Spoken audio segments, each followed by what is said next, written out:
Спутник, кабель, цифра или интернет. Жители Хангаласского района выбирают различные способы просмотра телеканалов НВК «Саха» и «Якутия-24». Виолетта Засимова пообщалась с несколькими нашими телезрителями и узнала их предпочтения. Еще до масштабного перехода всей страной на цифровой формат вещания добрая половина жителей республики определилась со способом просмотра своих любимых телеканалов. Кто-то провел кабельное, кто-то установил спутниковую тарелку, а кто-то уже перешел на онлайн-просмотр ТВ-передач. Например, житель села Актемцы Михаил Засимов, постоянный и давний зритель телеканала НВК «Саха», заранее позаботился о непрерывном просмотре любимого телеканала, но и не забыл о переходе на цифру. НВК «Саха» я смотрю обычно на кухне, у меня подключен Ростелеком. В зале цифровые каналы смотрю.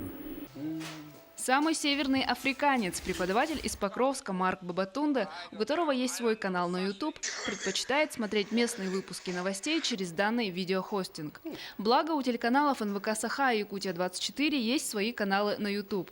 Отдельно на якутском языке и на русском. Туда ежедневно выкладываются выпуски новостей и наиболее интересные сюжеты.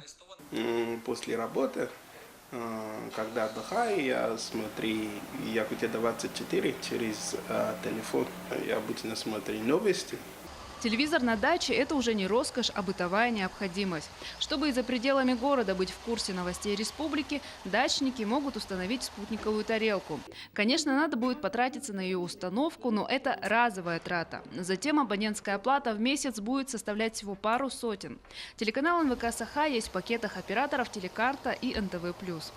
Ну и не стоит забывать, что правительство России пошло навстречу региональным телекомпаниям и продлило сроки лицензии на аналоговое вещание в нашей республике и в ряде других регионов страны. Так что телеканалы НВК «Саха» и «Якутия-24» все еще доступны в режиме аналогового вещания, пока окончательно не решится вопрос о включении в федеральный цифровой мультиплекс. Виолетта Засимова, Федор Тарасов, Хангаласский улус.